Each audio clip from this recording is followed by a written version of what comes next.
ce matin, lumière sur Ben l'Oncle Soul. C'est lui.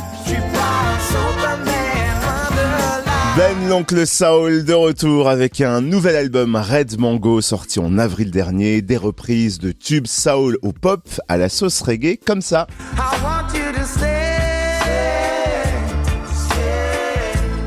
Et ça c'est Rihanna ça. Elle a changé de voix. Qu'est-ce que c'est bon. Ben l'Oncle Soul est à l'affiche du festival Gevrey Wine, Food and Music samedi 10 septembre à Gevrey-Chambertin en Côte d'Or pour ambiancer le vignoble de Côte de Nuit. Et Ben l'Oncle Soul est notre invité. Bonjour Ben. Bonjour Cynthia. Alors je dis Ben tout court parce qu'il paraît que tu souhaites désormais que l'on t'appelle Ben plutôt que Ben l'Oncle Soul, tu confirmes ? Ouais, je confirme. Je suis dans une recherche de simplicité en ce moment. Voilà. Alors tu t'es fait connaître il y a un peu plus de 10 ans avec ce fameux tube Soul Man. Tu reviens avec un nouvel album teinté d'une nouvelle couleur musicale, le reggae. D'où est venue l'envie de rendre hommage au reggae ? Et l'idée est arrivée, en fait, j'étais en tournée sur mon deuxième album avec un groupe que j'ai rencontré au Nouveau Casino à Paris qui s'appelle les Monophonics et qui sont un groupe, on va dire, psychédélique soul, quoi, vraiment des friands de soul music. Pendant la tournée du deuxième album, on a fait une petite tournée européenne qui était sympa. Dans le bus, en fait, on écoutait beaucoup de reggae. Du coup, quand on est rentré de tournée, on s'est dit, tiens, quand est-ce qu'on se voit la prochaine fois pour faire un disque ? Et il y a un des musiciens qui a lancé, on devrait faire un disque de reggae. Et alors pourquoi avoir choisi de faire des reprises et comment s'est fait surtout le choix des titres ? Moi, les reprises, c'est vrai que ça fait partie un peu de ma vie musicale, de mon univers. J'ai commencé à apprendre à chanter sur les chansons des autres. J'ai toujours besoin de cette simplicité-là.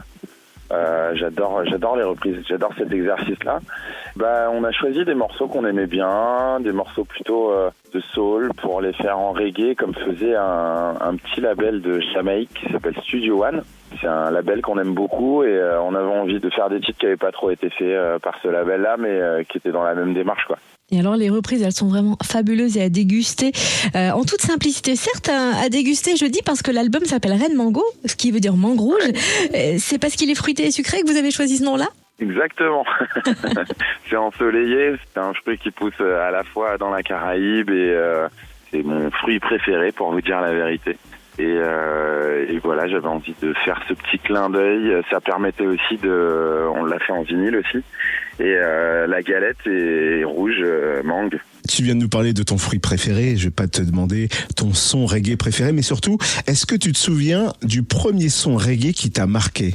Ouais, bien sûr, ça c'est marqué, c'est No Woman No Cry de Bob Marley, et c'est ma mère qui écoutait ce disque à la maison. Et c'est vrai que quand j'ai entendu ces notes d'orgue et puis la voix de ce mec, ça m'a transporté quand même. Mais alors pourquoi ce titre, il est pas sur l'album du coup ?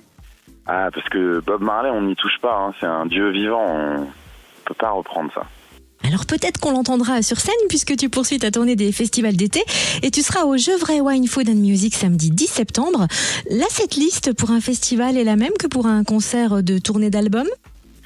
Non, c'est vrai que les festivals d'été, c'est quand même un exercice tout particulier.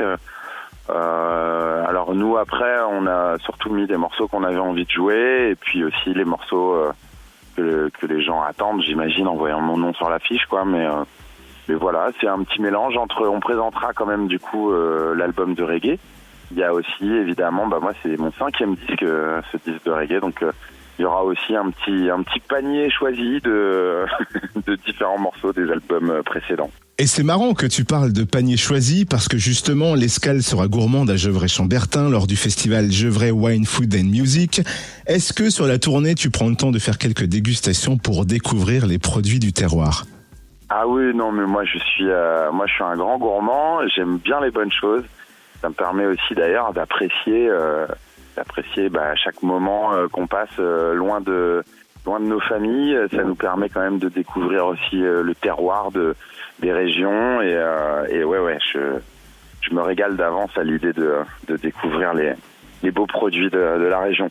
Et ils sont nombreux, alors l'appel est lancé aux organisateurs du festival pour te préparer quelques bons paniers garnis. Rendez-vous donc samedi 10 septembre sur la place des Marronniers de Gevrey-Chambertin pour le festival Gevrey Wine, Food and Music. Merci Ben d'avoir été notre invité et belle tournée à toi et ton équipe. Merci beaucoup.